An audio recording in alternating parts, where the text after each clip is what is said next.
This tool is used so that we can really study in depth the current state and understand the process from beginning to end. And the team is going to describe all the different things we did to do that. But basically we're building a picture both with post-its and visually, as well as a lot of data and information about how it works today. And then we create a vision for the future, and then we figure out what do we need to do to get there. A value stream map is a sequence of activities describing the process steps, chunks of work, cycles of work with the wait times in between. Then we break down within each cycle of work what portion of the work is value added or not value added. I want to make sure you understand that the value added is based on the patient's perspective. It's about the process, though, it's not about the people. So when we say non-value added, it's not good or bad, it just is. Okay? Good morning. My name is Donna Valencia from nursing. So I know Rick already mentioned about many terms as he was going over the slide earlier. But when we went to the Gamba or to the neighborhoods and did the observation, we have our clipboards and we were really timing every step, every process. So I just want to go over some terms. So cycle time means it's the time that takes for a specific step to be completed. So like, for example, when we observe, it's from the time the patient arrives at the front lobby to the time they reach the bed. So what time is that? So that's one step, so cycle time. Lead time, though, as you know, are for the whole process of admission. So lead time is from the time the process begins to the end. So from the time resident arrives from the front lobby to the time we finish all the assessments and now we're ready to render care. So that's the lead time. Then we looked at the value added ratio or percentage. And that is the value added time divided by the total lead time. And just so you know, for the value added, we described it or defined it as the time we spent face to face with the resident. All right? Good morning. Can you hear me? My name is John Grimes. I'm in administration, and how we map out the process that Madonna just explained. If you to your right, my left, you'll see a series of post-its, and that's how we did it. And especially here at this particular wall in the front. And the post-its actually were denoted by color. The yellow post-its were actually the facts, or what was actually happening, and how much time it took. The pink post-its were actually the process that each step went through. And if we have any ideas later about how to change that process, we put that up with blue post-its. So you'll see a bunch of post-its around, and that's what they need.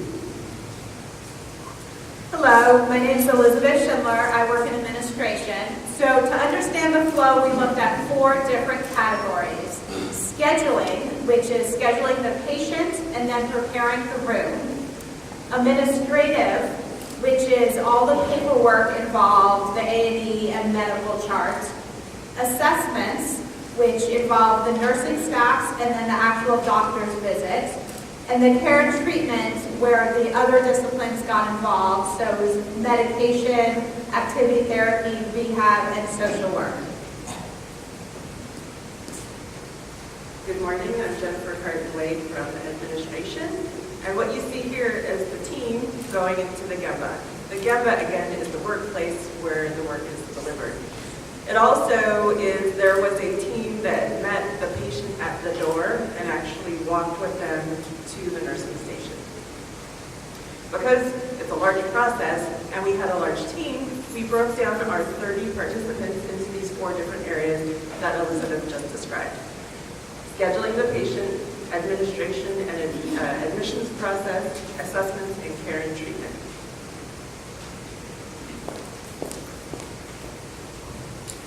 Hello, my name is Sherry Lee. I work for the Admissions and Eligibility Department. In one of the previous slides, we talked about flow, which is scheduling, administrative, assessment, care, and treatment. So within those areas, we also looked at, we observed 19 processes. And 2 examples of those processes, one would be patient arrival. Patient arrival would be from the time the patient walked in the front door until the patient arrived to the bed. Another example is the pharmacy process, and the pharmacy process would be from the time the physician actually wrote the orders to the time the medication arrived to the patient. Good morning, I'm Loretta Ciccone, Chief Dietitian, and you saw all those different areas where we observed, and we just want to say thank you also to all of those people who stood over, who stood next to, because we did a lot of observations of patients and things that happened to the patients, as well as the operators themselves, so the social workers, the dietitians, nursing, and we spent 2 full days doing that to get as much information we could to move forward. And we also did a lot of interviewing of people to help with looking at their scope of practice. Good morning, I'm Crystal Giglietti in nursing, and we've mentioned going to the Gemba, and this is an example of us in the nursing station. You see we have the clipboards. We're also mapping how you're walking, so you'll see some of those on the wall. You'll see things that look like a bunch of lines. So we really appreciate being able to stand in the nursing station, for example, here, and in the next slide as well. We've also watched your processes. So I'm Gary Spear, I'm a volunteer in the administration. There were 18 teams of 2 with clipboards and stopwatches. I'm sure that was quite a sight. The teams followed 5 patients starting at the front door in 2 days. We listed the start, stop times that were to be used to improve patient care. Good morning, I'm Michelle Fowles, I'm from pharmacy. This slide represents, it's kind of difficult with all those different observations, interviews, data that we're collecting. It would be easy to miss something. People are going out to observe, they're coming back in. So twice a day during our observation periods, we would huddle around this board to document what all we had observed, what processes we had observed. If we do interviews to make sure that there were no gaps, we weren't missing anything. Good morning. My name is Dave Snyder. I'm the manager of the rehab department. What we did after we took all those observations is we broke off into groups, and the group that I was working with was looking at the scheduling process. And we put up on the wall there and began the building of the value stream map. And each one of those stickies has a meaning with the big picture of the scheduling for the current state of the value stream map is that it's an 86-hour process, and 76% of that process is weighted.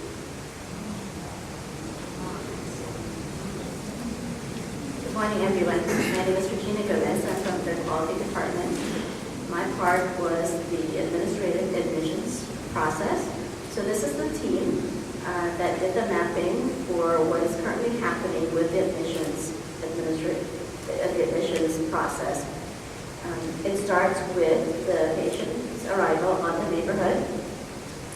This is the map, starting there and ending with completion of the chart by end of the day for the patient. So this process involves registration by the admissions department, chart assembly by the unit clerk, followed by other assessments, including the UM department and HIS putting the medical record together both in paper form and electronic form. Most of this is without face-to-face of the patient other than signing the conditions of admission. So although it looks like we have about 12 hours of lead time and about 8 hours of cycle time with 4 hours of wait time, this is still a very important process because this is how we derive our reimbursement. Hi, I'm Lily Klein, and I'm with administration.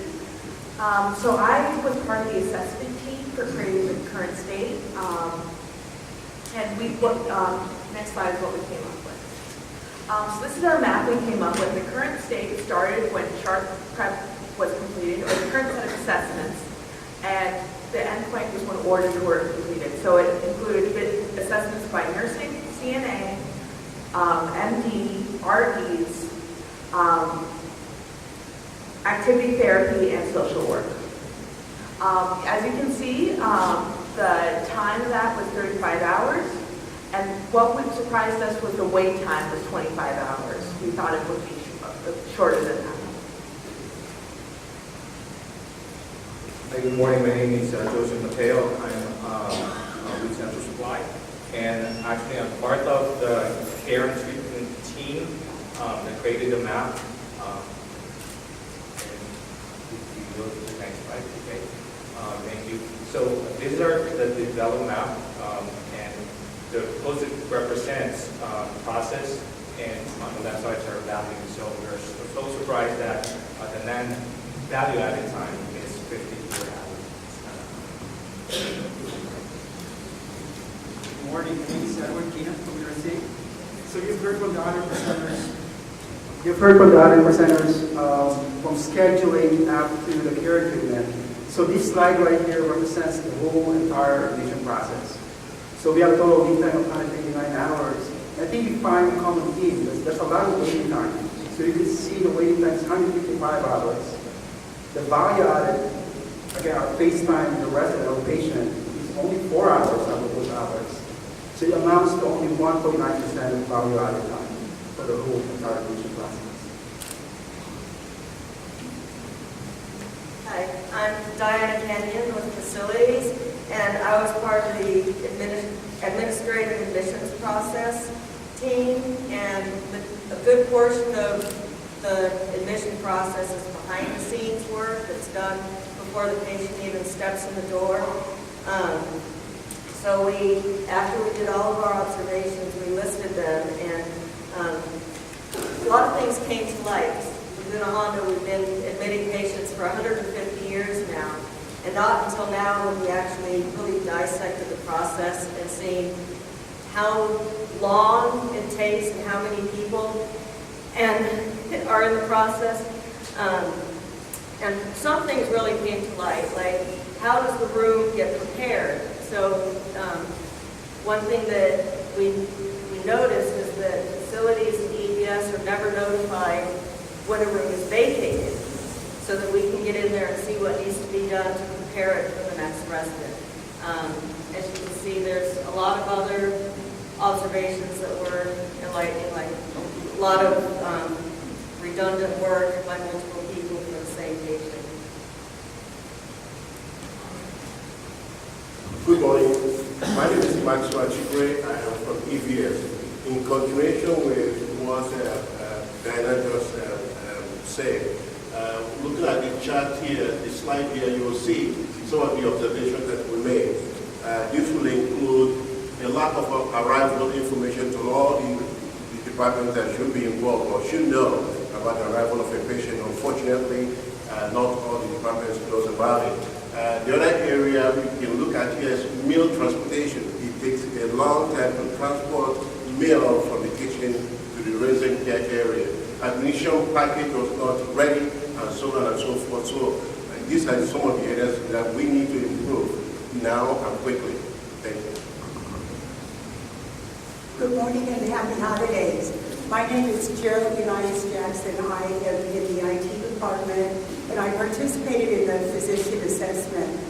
As you can see, we have a summary of this week's findings. As you know, if we don't find out what are we doing today, how can we get where we want to go tomorrow? So some of the summary lists were redundancies. We saw physicians looking at ECW and LCR. So the essence of the theme is inefficiency, doing things over. We're very creative, so we make things happen, but it's a waste of time. We found a bit of that, and so we're looking to improve that. Thank you. Good morning. I'm Michael McShane, Chief Medical Officer here. So we wanted to look at the admission process from a couple of different viewpoints to see if we could find areas of improvement. And I think you can see this slide. The left brain is the more linear part of the brain, word-oriented, logical. And although admissions processes can be smooth, too often we find they can be bumpy with a lot of different forms, multiple documentation systems, and confusion. So it's clear that we have some areas of improvement. And in the right brain, what we wanted is just not think linearly. And you can see there's a lot of circular motion, duplication, up and down motion, and then I like the face on the right hand side, just which can happen much too often.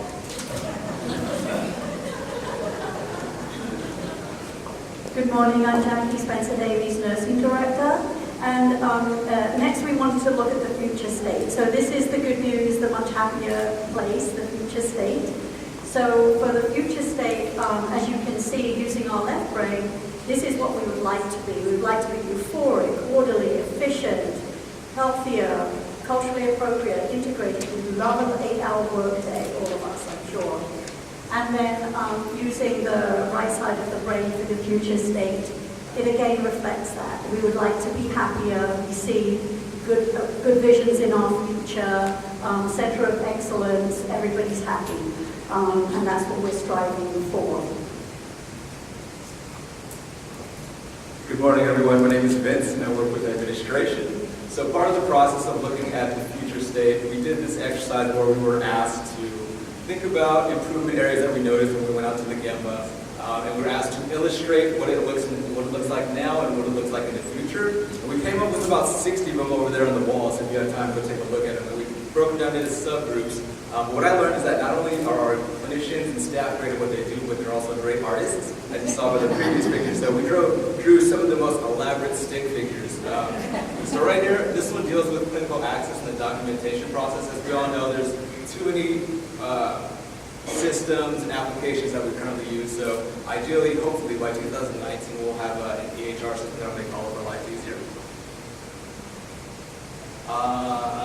This next one, another great picture. It's just this is the quick fix that dealt with rehab and improving the notification system so that the wait time is cut for our patients and just to improve their overall experience. This one deals with notifying our resident care team when our residents arrive.